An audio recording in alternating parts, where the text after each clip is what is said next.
Kisah Batu Belah Batu Betangkup. Kisah ini ditulis oleh Hasanan.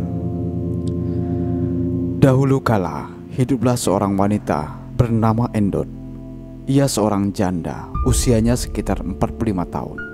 Tinggal di sebuah kampung terpencil di pesisir pantai. Kampung ini hanya dihuni belasan kepala keluarga saja. Namun suasana kampung ini damai dan begitu indah. Alamnya masih asri, dengan hutan yang lebat, pegunungannya yang indah, sungai-sungai yang mengalir deras, dan air yang jernih. Endot memiliki 2 orang anak. Anak sulungnya, pria, bernama Bukara. Usianya sudah 10 tahun, sedangkan anak bungsunya adalah wanita, bernama Dara Intan, masih berusia 6 tahun. Suami Endot meninggal ketika Dara Intan masih dalam kandungan. Menjadi janda dengan anak yang masih kecil membuat Endot banting tulang menghidupi kedua buah hatinya. Kadang ia mengambil upah, menggarap ladang, kadang merawat dan memanen. Jika tidak ada orang yang memerlukan tenaganya, Endot pergi menangguk ke parit atau ke anak sungai, mencari anak udang dan ikan untuk dijual. Pekerjaan ini hampir saban hari ia lakukan jika tidak ada pekerjaan yang lain. Pada suatu hari, karena tidak ada orang yang menggunakan jasanya, Endot pergi menangguk di pantai. Pagi-pagi sekali, setelah ia menyiapkan makanan untuk anak-anaknya, Endot langsung berangkat ke pantai dengan membawa tangguk dan penangkin. Tangguk dan penangkin adalah alat untuk menangkap ikan, serta untuk menempatkan ikan. Seperti biasa, saban hari kalau Endot bekerja, Bakara dan Dara Intan tinggal di rumah. Sambil menunggu ibunya, Bakara dan Dara menghabiskan waktunya dengan bermain. Sekolah pun mereka tidak, sebab waktu itu belum ada sekolah.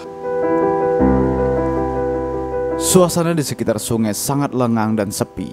Hanya kicauan burung dan kera saja yang terdengar. Suasana seperti ini sudah biasa bagi Endot. Sendirian di hutan tanpa ditemani siapapun sudah biasa bagi Endot. Tak terlintas rasa takut di benak Endot. Hutan dan seisinya bagi Endot adalah sahabat setianya. Hampir setengah harian Endot menangguk di anak sungai dan bibir pantai. Namun hasil tanggukannya tidak seperti biasa. Jika dikumpulkan, hasil tangkapan Endot hanya sekitar 1 on saja, yang terdiri dari anak udang dan ikan. Biasanya setengah hari menangguk, hasil yang dia dapat lebih dari 1 kilo. Mungkin hari ini ia kurang beruntung. Matahari tepat di atas kepala Endot. Siang itu cuaca cerah dan panas. Ada kemungkinan hari akan hujan. Karena merasa letih, akhirnya Endot pulang. Dalam perjalanan pulang, Endot ketemu 4 butir telur tembakol. Tak menunggu lama, akhirnya telur tersebut diambilnya dan dimasukkan ke dalam penangkin.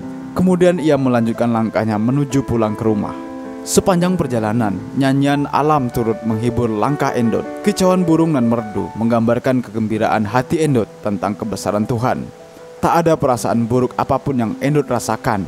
Sesampainya di rumah, Endot langsung menyiang anak ikan dan udang hasil tanggukannya yang hanya sedikit.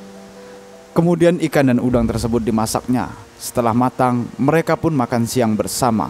Sambil makan, Endot merebus 4 butir telur tembakul yang didapatnya.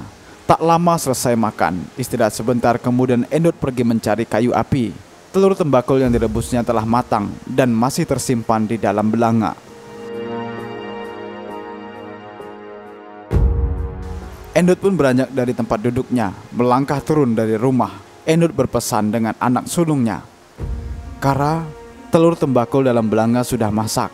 Nanti tinggalkan emak 1 saja." Begitulah pesan Endot ke Bakara. "Iya, Mak," saud Bakara pada ibunya. Kemudian si ibu pun melangkah menuju ke hutan mencari kayu api. Setelah mendapat kayu api, Endot pun pulang. Sampai di rumah, setelah meletakkan kayu api, Endot minta segelas air minum pada anaknya. Kemudian ia meminta ambilkan telur tembakul jatahnya. Namun alangkah kesalnya Endot. Ternyata telur tembakul yang ia pesan ke Bakara telah habis dimakan Dara Intan. Rupanya, sepeninggal Endot mengambil kayu, diam-diam Dara Intan mengambil telur tembakul punya ibunya. Hal ini tanpa sepengetahuan Bakara. Dara Intan mengambilnya saat Bakara pergi kencing atau buang air kecil. Bakara mengira telur tembakul dalam belanga masih ada, rupanya sudah dimakan oleh Dara Intan. Karena kesal bercampur letih, Endot putus asa. terhadap sikap anak-anaknya. Entah apa yang merisaukan pikiran dan jiwa Endut, sehingga ia berniat meninggalkan buah hatinya untuk selama-lamanya. Ia pun pergi ke sebuah bukit mendatangi batu belah batu betangkup. Konon, batu belah batu betangkup merupakan batu mistik, yaitu batu yang bisa memangsa manusia. Tempat ini merupakan tempat angker di kampung Endut. Tak ada satupun manusia yang berani mendatangi tempat tersebut. Disebut batu belah batu betangkup karena batu ini besar, menyerupai mulut manusia. Ketika akan memangsa manusia, maka batu tersebut terbuka layaknya mulut ketika yang ingin memakan sesuatu. Kemudian setelah manusia masuk ke dalamnya, batu tersebut bertangkup atau tertutup rapat. Karena nekat dan putus asa, rasa takut Endut selama ini terhadap batu tersebut hilang. Ia ingin mengakhiri hidupnya dengan dimangsa batu mistik tersebut. Tangis dan lerai kedua anaknya tak ia pedulikan. Ketika sampai di depan batu belah batu betangkup, di depan anaknya, Endut pun bermamai atau seperti membaca mantra dalam bentuk lagu. Bunyi mamai Endut tersebut seperti ini: batu belah batu betangkup, mau tangkup tangkuplah aku kempunan teluk tembakul. Begitulah kurang lebih mamai atau mantra dari Endut. Setelah 3 kali Endut membacakan kata-kata tersebut, akhirnya batu tersebut benar-benar menangkup atau menelan Endut. Bagai disambar petir, hati Bakara dan Dara Intan benar-benar hancur. Bukan hanya Bakara dan Dara Intan yang berduka.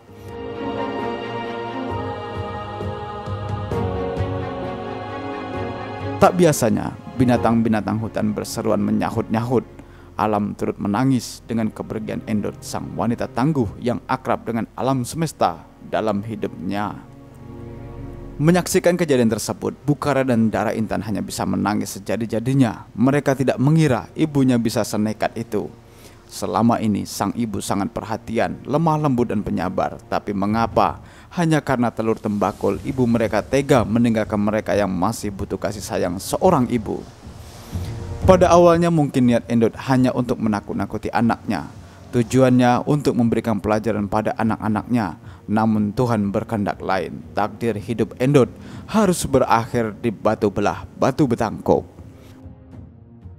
Bukan karena kempunan telur tembakul, tapi sifat sombong dan tidak sabarlah yang membuat orang bisa celaka. Sedangkan Tuhan tergantung prasangka hambanya. Jika prasangka kita baik, maka baik pula hasilnya. Jika prasangka kita buruk, maka buruk pula hasilnya. Demikian juga dengan kisah Endut. Karena Endut berniat salah, maka Tuhan mengabulkan doanya. Akhirnya Bukara dan Dara Intan menjadi yatim piatu. Jika dulu Bukara hanya bermain ketika ibunya bekerja, sekarang dia harus bekerja untuk memenuhi kebutuhan hidup dan dia serta adiknya. Dulu apa-apa harus menunggu ibunya, padahal umur Bukara sudah 10 tahun, tapi membantu ibunya membersihkan rumah, memasak nasi, mencuci piring dan pakaian pun dia enggan. Penyesalan Bukara dan Dara Intan sekarang tidak bisa membuat ibu mereka kembali lagi. Berdasar kepenuturan orang tua terdahulu, keberadaan batu belah batu betangkup tersebut di gunung sekitar Pelintu, yaitu berada di kota Sukadana, Kabupaten Kayung Utara, tepatnya di perbatasan antara Desa Harapan Mulia dan Gunung Sembilan. Namun kita tidak bisa menemukan batu itu lagi karena batu tersebut sekarang menghilang secara misterius.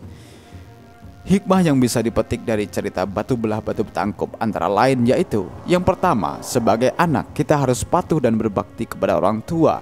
Karena orang tualah kita bisa hadir dan hidup menikmati indahnya hidup ini. Yang kedua, sebagai anak kita harus membantu meringankan beban orang tua semampu kita. Paling tidak bisa membantu mengurusi rumah, pandai membagi waktu untuk bermain, belajar dan bekerja. Yang ketiga, menghadapi masalah tidak boleh putus asa dan harus sabar serta tawakal. Yang keempat, kita tidak boleh mengambil hak orang lain yang bukan hak kita karena itu perbuatan yang zalim. Yang kelima, orang yang sombong akan dibinasakan dengan kesombongannya.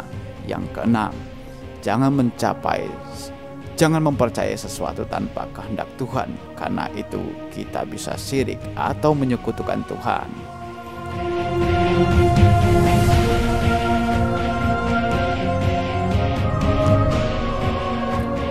Demikianlah tayangan kami kali ini. Semoga bermanfaat bagi kita semua. Jangan lupa like, subscribe, Jangan lupa like, subscribe, dan bagikan tayangan ini. Terima kasih.